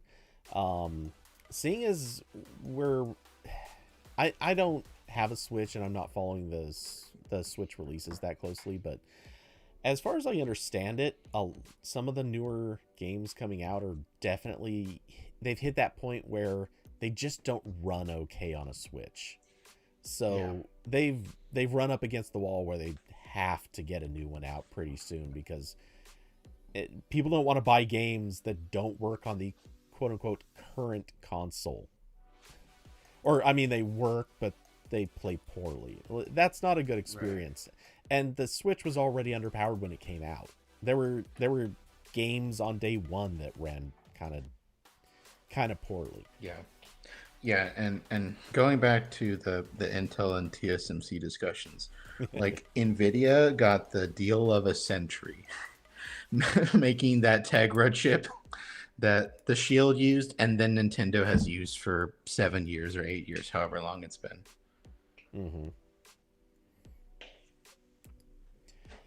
So, granted, they're not manufacturing that, but they're getting some money from that. Mm-hmm. Yeah. So, do we know when the next Switch is supposed to be announced? I think they said before March. Okay. Of next year, something there. Because it's fairly safe to assume it's not going to be somewhere before Christmas at this stage. Because, man, correct. that would be pretty late. Unless they were going to surprise everyone, and let's be honest, this would be a pretty baller move. But if they surprised everyone by saying, "Listen, we're going to show you the Switch 2," and it's, let's say, middle of November, we're going to show you the Switch 2, and surprise, surprise, we've actually been manufacturing them. We have 8 million units ready to ship come December 1st. They obviously are not able to do that, but if they could, that would be a pretty big move. And of course, they'd want to make sure that they just barely miss Black Friday. That way, nothing has to go on sale. Let's see. What if the successor is just a Switch OLED, but with micro LED instead? Wow. Oh, and Austin, yeah. 100%. Look, any console that comes out, with maybe the exception of the PS5 Pro, we don't know yet. But any console that comes out, scalpers jump. Like, I remember a buddy of mine back when the Xbox 360 came out. I think that's the one. He was actually sending. He ran a game store. Anyway, he was sending kids that hung out in the store to all of the local stores in the same city to see if they could buy up the console so that he'd be the only one in town that had it. And then sure enough, of course, charge an extra 40 or 50 bucks or whatever. It's a thing. People cannot resist the call of the easy profit. Yep. So that's Switch 2. I don't know. I'm not going to get a Switch 2 right away. I don't know if I will. I've just been very disappointed in modern Nintendo. I know they keep making games that are very well reviewed, but they're just not generally stuff I'm interested in, and the stuff I am interested in, they're not doing a very good job at. Like, I'd still really like it if they made a good Mario Party game with online multiplayer, but they seem incapable of doing that. They made a remake of Paper Mario: The Thousand Year Door, which is a game I've played like half of on GameCube a couple of years ago, and I do want to play again at some point, but it was like 30 frames per second on the remaster. This is a GameCube game, so I'm like, no, I'm not paying $50 or whatever for that. So I think I'm with you, but even less interested. When I see games come out from Nintendo, the only things that ever remotely interest me are the Zelda games, and even those have only kind of called to me. I don't have a draw to Nintendo right now. And like, I got the Wii ages ago, and it was kind of fun for a little bit, but it just didn't hold my interest at all. And I feel like almost everything coming out of Nintendo looks good, and I'd probably have fun with it, but then I look at everything else and it's like, yeah, no, but that's actually going to hold me. Yeah, I really liked the Switch when it was newer. I really enjoyed Mario Odyssey and a couple third-party games on it. Um, but yeah, I got so burned out on some of the rough third-party ports. That just I don't really want to spend $50 and get like a very bad version of a game. So really all that's left is the Nintendo stuff, and a lot of that has not interested me. So yeah, and also now that I live alone and I have, or you know, I'm not living with my family anymore, and I have a TV all to myself. The appeal of the Switch, like you just take it out of the dock and go to a different room that matters slightly less to me now. So, Mm-hmm. but I have been using my Wii more than the Switch recently by quite a bit because I've been going back and playing some GameCube games that I never played, and also replaying Super Mario Galaxy because that's still a very good game. Fun. So, let's see. Are there any other angles on this one, or? No, let's get out of here. All right.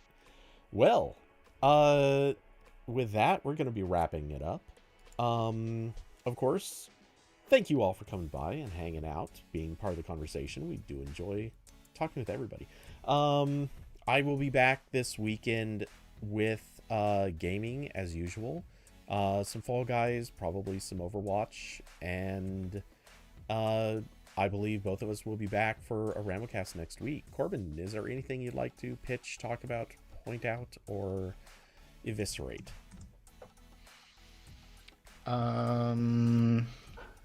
Not really, except I'm still working on my rewrite of image share. I'll put this in the. I mean, I'll link to the actual new branch of this. If you want to try out my image share web app, you can go to theimageshare.com.